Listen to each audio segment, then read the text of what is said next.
Good morning, and welcome to the Alameda Connection on KCSM HD2. I'm your host, Scott Piehler. One of the stubborn truths of life in the East Bay is homelessness. Here in Alameda, the Alameda Warming Shelter is a critical part of the effort to help the island's unhoused.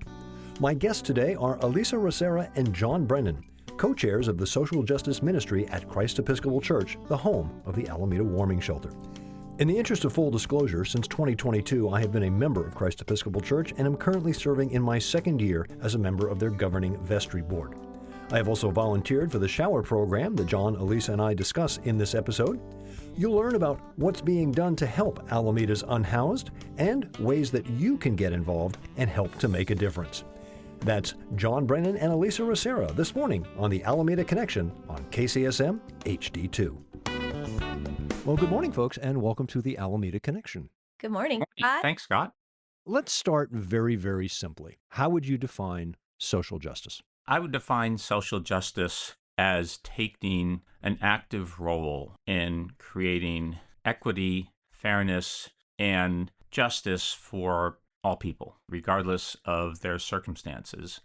That involves harnessing the energy of people who are in a position of power and strength to use their energy and their capabilities to help people who, often through no fault of their own, but even if it is their fault, help them remedy the circumstances they find themselves in.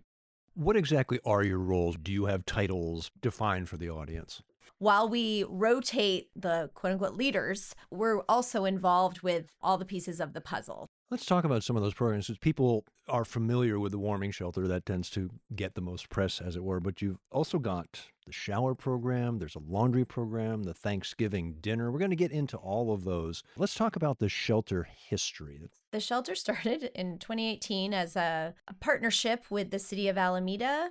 What it looked like then and what it looks like now has a lot of big differences. And that's not to say that it wasn't effective then or that the need wasn't great. It was. But we have had this opportunity to evolve based on the people we've met and what they need. We prioritize hospitality and kindness and a culture that I think makes people want to be there. Okay.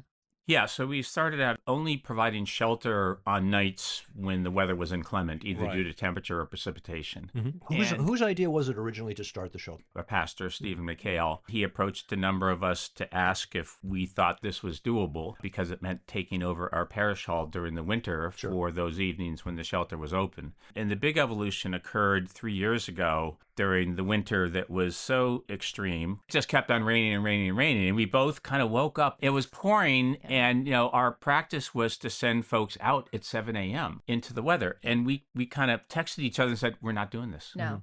We're going to keep it open. We're not sending people out. And we quickly pulled together volunteers, and we stayed open during the day for that season. And we also, at that point, decided we were going to stay open 7 nights a week. It's such a game changer for our guests to know that they have a place to stay regardless of the weather. Because even though the weather may not be below 45 degrees or it may not be raining, you don't want to be outside in that weather. Exactly. It's cruel. That was a game changer. The first couple years where we were weather dependent, it was really tricky because we also had paid shelter operators that were relying on the work. We had volunteers bringing meals that would call me and be like, well, do I make dinner or not? And, all that data helped us grow to the next place. Well, the next place was the pandemic, which made things even more confusing. We forged on and came out of that into the season of 2023. That was the ultimate leap of faith because we made that decision without funding, without knowing what the staffing was going to be. And we made it up as we went along. And the city came through with funding, about 2/3 of the funding. The church was able to find the other third of the funding. We found other community partners to staff. Village of Love was helpful in that. Alameda Family Services and Housing Consortium of the East Bay. And we just patched it together with paid staff during the night and volunteer staff during the day. And lots of lessons learned by the end of that piece. We're not a full-time shelter. Right. This was an emergency situation. We learned a lot and jumped into the next season with a lot of new knowledge. What does it cost to run the shelter? $300,000-ish, and that's almost all staff because we have 2 shifts of staff with 2 employees through Episcopal Community Services. The staff arrives at 4 p.m. and is the swing shift staff until midnight. And then 2 additional staff members come in at midnight and stay through when the guests leave at 7, and then they clean up through 8 o'clock, 7 days a week. This year, we were able to add a case manager who is there part-time from about 5 p.m. to 9 p.m., learning what each guest's situation is. Is it medical care? Is it identity cards? Is it employment? Is it health care? Whatever is the next priority in triaging their care to help them improve their circumstances. And if people from outside the area, they may not understand, the space in which this is happening is a multifunction space that has a job to do during the day. So this is like a theatrical production. It's set up and strike every day. During the day, we host Head Start. They open at around 8, and then all of their students are gone by about 4. That's part of the reason why having a day program on our site is just not workable. Right. But Head Start has been an amazing partner in this. We're helping young people in their path during the day, and we're helping adults who somehow have fallen off the path, maybe get back on the path during the night. And the campus also hosts other community groups during the week, in the evenings, and during the shelter season. They're very flexible. And our church meetings, regular meetings that happen, and everything just moves to the education building. We still have events during the day, and the pads that people sleep on during the night are just piled up in a corner, and the blankets are over there with them. And this is what this is during the night. And during the day, we can transform this space and have it be a great space for events. What all is involved just to get that one night? Partnering with the city is critical. The parish going out and finding the other funds for that other third, and then hiring staff, qualified staff through Episcopal Community Services, whose business is doing this. They are the largest shelter provider in the city and county of San Francisco. And the staff with Episcopal Community Services, they are long-term staff. They're not just hired for this event. I just met a new staff member, and I asked, so how long have you been with Episcopal Community Services? She said, only 5 years. And I thought, all right, right answer. And they're, and finding those people who are a great combination of compassion and love, but also discipline, because through discipline comes compatibility so all the guests can be comfortable there. Right. Then putting together the meals, with what Alisa has done for several years, every night. The meals are kind of their own thing now. It's really great, because for many years, it was like, oh my God, how are we going to get people to want to do this every day for 4 months? And now there's a waiting list, literally. Really? December, January, just right away, fill up. February's almost full. March and April, when, we have more light and the weather changes a bit, sometimes it can be a little harder, but it still happens. Like, I'm not worried about it. Right. We haven't ordered pizza yet. Not yet this season. People are excited about being able to serve in this way. Intergenerational opportunity. We have lots of families, lots of scouts from across the island, community groups, work groups, neighbors, obviously our parishioners. Local restaurants, like La Julie provided a meal, including some of their dessert donuts. Yeah, exactly. Yeah, I mean, and that's dinners and breakfast bags, which is, a grab and go style breakfast, so that people can take it with them. I also want to mention our church community partners who help us with the actual sheltering during the season. New Bridges, United Methodist. It used to be Twin Towers. Twin Towers, right downtown. We're heading there for about 2 weeks. And then back at the end of December, we were at Trinity Lutheran, which is a neighboring church a few blocks from Christchurch.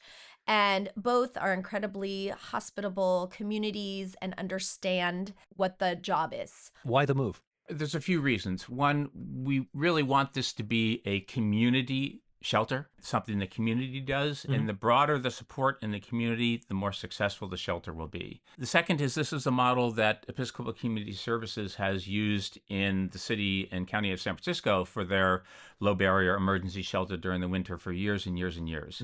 Sharing where we have it broadens the support, broadens the perspective of the community about who we are. I think somewhat demystifies who the unhoused are. Often they are people who have the same life circumstances that we have had, only they have not had a support system. And so a mistake or an issue that wouldn't really affect us has affected them because they didn't have the depth. It can bring in different guests on various nights because of that opportunity of, oh, I only have to walk a block. I'm staying across the street here.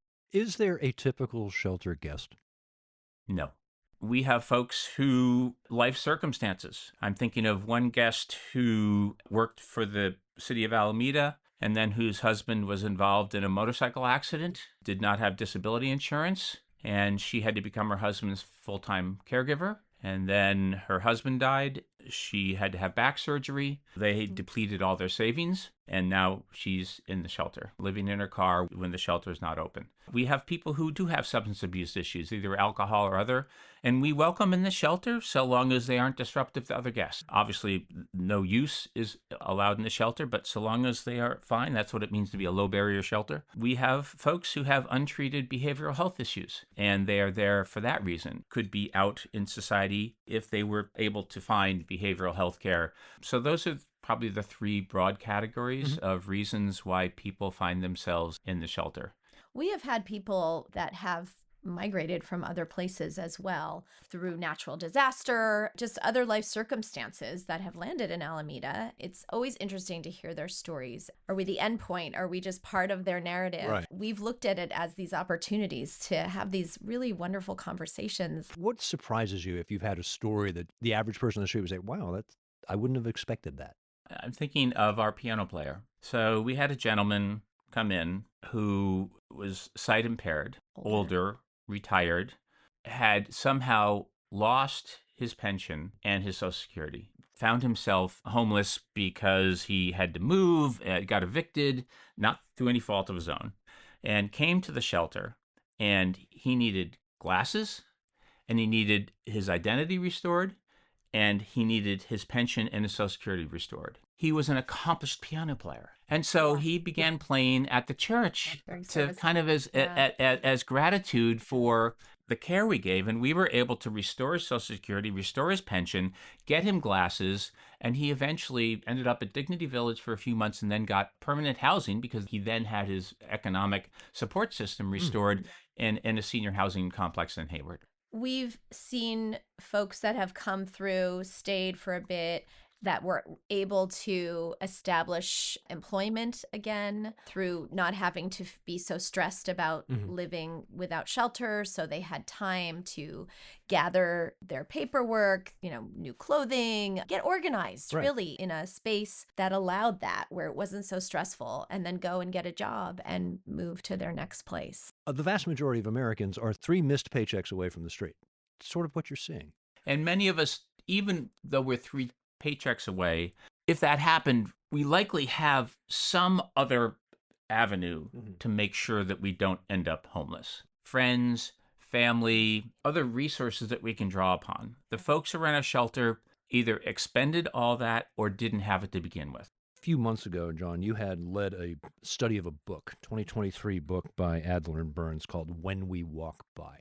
That book is the best book I've ever read to describe what it means to be homeless, the causes, the impact, and some of the things that we can do to make things better in this society. And Miracle Messages focuses on a number of things. One, educating people about homelessness and dispelling a lot of incorrect information about homelessness.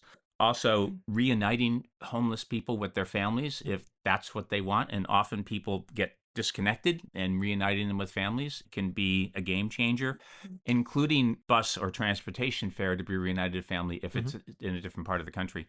And then Miracle Connections, which is about finding people who can actually be a friend of a homeless person via text or phone calls, because a big part of being homeless is social disconnection. You lose the connection with your community.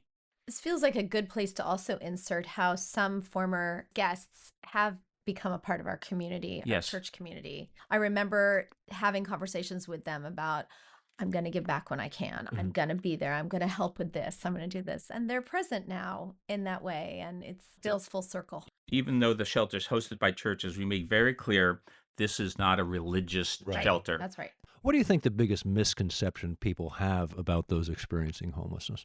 First of all, that people want to be homeless and that there is some sort of moral failing about being homeless. Right. Not to take away that sometimes people do bear responsibility for their circumstances, but who among us is perfect? Again, there for the grace of God go I is how I view most of our guests.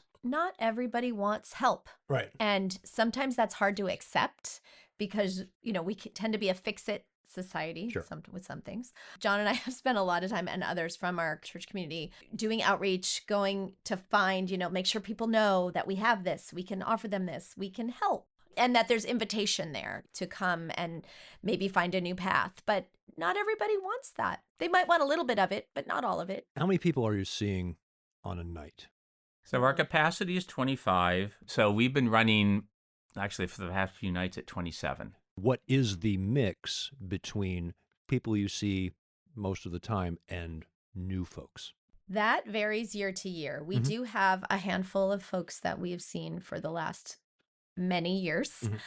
Someone a long time ago told me, you are not going to fix this problem, Alisa. Right. And when I was like, oh, we're going to fix this, we're going to eradicate homelessness.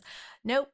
You're going to be on this path with this person for right now. Give them what you can, support them, be their friend, offer, invite, all those things. And then they're going to continue on because that's part of this journey. And your job is not to fix it right now. Yeah, and I would say that on a given night, about 3/4 of the guests are ones that we've seen this season before. We do make an effort, Alisa and I are at the shelter constantly, to know everybody's name and know a little bit about their life circumstances and their story. We care about them. They are a significant human being on this planet. They matter. We try to extend that through inviting in other people, with their generosity to bring, for example, St. Vincent de Paul recently brought a huge donation of these beautiful coats. Folks are always wanting to put together toiletry bags and other things that just feel like maybe this would be useful, comfortable. Bringing gifts on Christmas, our volunteers that made the meal brought these lovely gifts. They played a game. They really made it, made people feel like they had a home for that moment. I'm going to start with you, Alisa. I'm going to ask this question to Okay. both of you in sequence. What keeps you at it? This is a difficult thing to do. What keeps you at it? This year, a couple of things kept me at it. One was stepping away from it felt like the wrong moment given what is happening around the country, everything. Right. Also, my 12-year-old daughter, when I told her I was thinking about, maybe I need to make some space for other things, and she looked me in the eye and said, I can't imagine you without the shelter in your life as an identity piece. And I was like, what does that mean? So it is a chunk of time that is designated to, the preparation at the beginning before we even open. There's a lot to get ready for.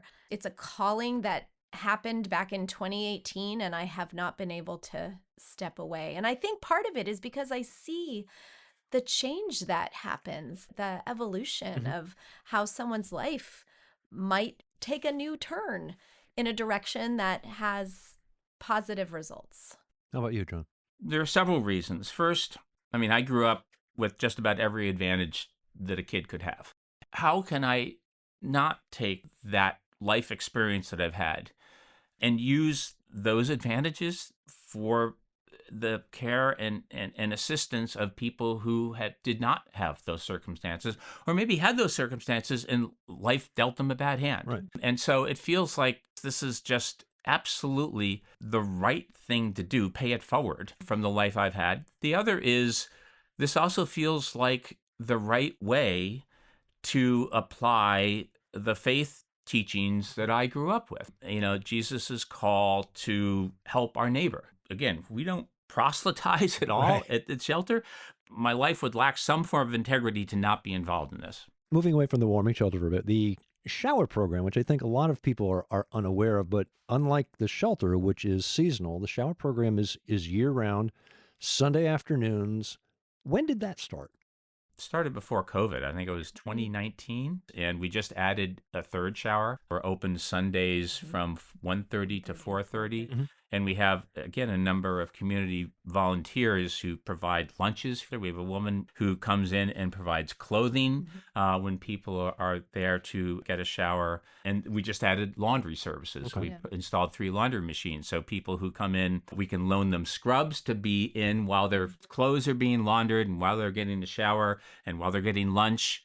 a volunteer who makes sure that it is staffed with Right. people, a volunteer who makes sure that all the lunches are provided, all the materials that are necessary, the shampoo, the Yeah. toiletries, the towels. We offer people sweats, underwear, whatever they might need. And we have a team of people that wash all those towels. Oh, yeah, It's exactly. a Herculean task. Yeah. And I spent about a year and a half or so working the showers program. I think people may not realize the demand for this and the logistics. Everybody gets a 15-minute shower. Do the math. That means with 2 showers, 8 people an hour. People start lining up for this 1:30 event before church service is over. I've seen them there about 10:30. What is it running now with the third shower? Because when I was there, we were pushing 25 people. We say we cap it at 33 because not everybody is able to finish in 15 minutes, so Right. there has to be a little flex. We've been capped at 33. And then laundry, we've been doing 9 to 10 now. We've run out of time because the dryers take too long. And the interesting thing about the demographic of those that are the guests that are coming to the showers are we're not seeing them all at the shelter. Almost a completely different group. And we offer showers on Thursday nights for Right. shelter guests Right. and laundry on Monday and Wednesday nights for shelter guests. And I'm amazed because I did see when I was working there a number of people who have shelter, but they're still showing up at the shower program. Shelter is usually transitory shelter. Mhm. We see a lot of people who are living in their cars. And the volunteer team that makes this work, this is not just church members. You have volunteers who are otherwise not connected to Christ Episcopal. We have volunteers from across the island, from different community groups, friends, neighbors, same deal. Like Or not. or Yeah. just like, hey, I want to volunteer. They go through a training. They come like 1 or 2 times and shadow, and then they're on. I think the rotation is 1 Sunday a month. Or 1 Thursday a month for or the 1 shelter. Thursday during shelter time. Yeah. Another part, and it's only one day a year, but by golly, the Thanksgiving dinner, the community Thanksgiving dinner. How many people were at that this year? I think we've served about 1,000 meals, and people who actually came on site was like just shy of 800. And that's open to everyone. Correct. Everyone. Yeah. Started over 40 years long ago. I time ago. can't remember how many years ago. As a way of providing meals, I think for Coast Guard Yeah. families and Naval Air Station Mhm. families, and just grew into a whole community thing. And it's so much logistics to put that together, Mhm. getting a refrigerator truck to store food and turkeys. Food Community donation. partners like Pacific Fine Foods, which cooked most of the turkeys this year and provided many. People who carve, people who serve, people who set up, people who clean up. Kids who make color placemats for our Oh. guests, Emmanuel Lutheran who hosts the Meals on Wheels coordination to deliver meals for people who can't come by the parish hall. And there's never been a lapse, even during the pandemic. We couldn't serve in person for maybe 2 2 years 2 at least. years at least. And we did a to-go. So all the food went in to-go cartons, in bags, and we had community organization. We would deliver Yosemite to- provided a lot of, here on the island, that Bay Farm, they provided, a lot of Yeah, we bread had and stuff. Yeah. We had Mike and Carrie from Semi Freddy's on the show. They're just a wonderful. They're the best. Yeah. They're We great have a guys. parishioner who is with Semi Freddy's, and when he started coming to the church, he said, I want to make this happen. And so not just for Thanksgiving, but throughout the year. I got a great compliment from the people running the Thanksgiving meal last year, and I had to laugh because they said, "Your stuffing went faster than everyone else. What did you do?" I read the bag. Uh-huh. What's a comment through all of that you've worked on in social justice? A comment or a compliment that has made you say, yeah, one that you go back to and say, this keeps me warm at night. I remember, I think it was during the first season, one of the guests handed me an envelope with a little piece of paper and a note and $1. And it just said, thank you for letting me be here. I was just like, wow, that everything about that was warm and fuzzy. John? So we had a guest 3 years ago who had experienced really horrific life circumstances. We were able to eventually get him behavioral health care, medication, case manager, and then housing in Dignity Village. And he said to me, I can't thank Parish enough, because if not for what I experienced here, my life would not be on track. Wow. We don't do it because of that. And it's enough just to provide a safe evening, warm evening, dry evening, and a meal. That isn't enough. That's enough. If we can do more, we have to do more. knowing that we have changed the life circumstances, not only for one night, but for maybe the rest of that person's life. If we can do that, why wouldn't we? Been dealing with some fairly heavy topics, but both of you are not getting out without the question I ask all of my guests. You have company coming in from out of town, and you have to take them out to 3 meals on the island. Where are you going?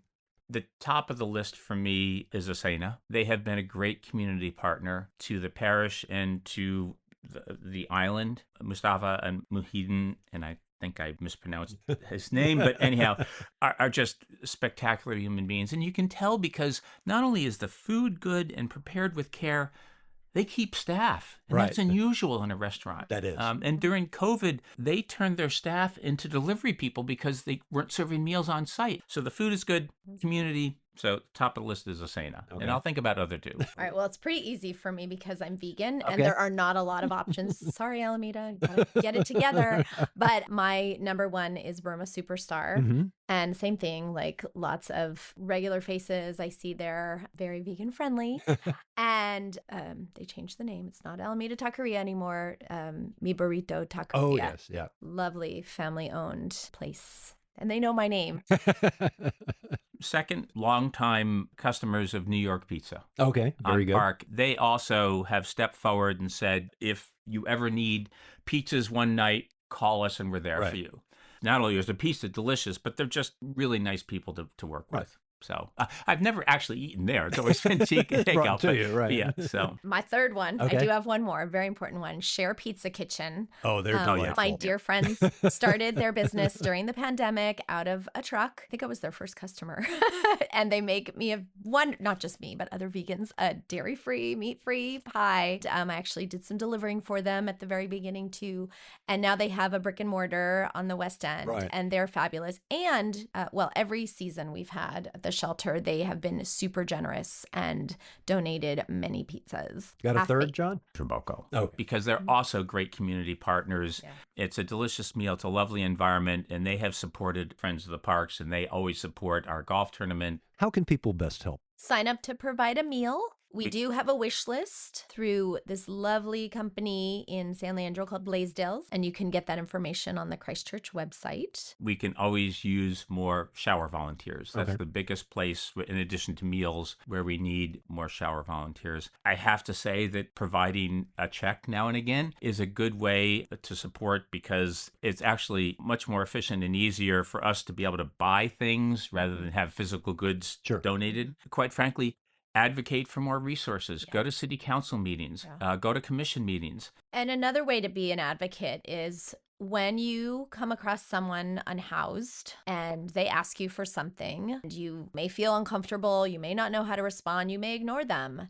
You can respond with any of the resources that we've shared. Yeah, and in doing that, introduce yourself. Look them in the eye. Ask their Ask their name. name. There is a hotline on the island, which is 211. That is a place to start. John Brennan, Alisa Rasera from Christ Episcopal Church Social Justice Ministry. Thank you for spending time with us today. I really appreciate it, and thank you for your work. Thank you. Thank you, Scott, very much. And for you in highlighting this. Yeah, Delightful. we appreciate it. Take care. Thanks again to Alisa Rasera and John Brennan, co-chairs of the Social Justice Ministry at Christ Episcopal Church, the home of the seasonal Alameda warming shelter, as well as their year-round shower and laundry programs. For full details, you can head to christchurchalameda.org and look for their Homeless Ministries pull-down menu. The church is located at 1700 Santa Clara Avenue, right at the intersection with Grand Street. If you're listening to this episode between February 15th and February 24th, remember the warming shelter will then be hosted by New Bridges, formerly known as Twin Towers United Methodist. The shelter returns to Christ Church on February 25th for the rest of the season. Again, in the interest of full disclosure, I have been a member of Christ Episcopal Church since 2022 and am currently serving in my second year as a member of their governing vestry board. Coming up next week on the Alameda Connection, we head back out to Spirits Alley, where we spend some time with Dave Smith, the head distiller of St. George Spirits. St. George, the very first craft distiller in the United States. As always, thank you to the California Historical Radio Society for providing our interview location for my conversation with John and Alisa. And as we do every week, very special thanks to jazz guitarist Bill Hart for our theme song. The song is Beachside Isle. It's from his album Watch the Sky. I'm Scott Piehler. Hope you'll join me next week, Sunday morning at 8, the Alameda Connection with Dave Smith of St. George Spirits, right here on KCSM HD2.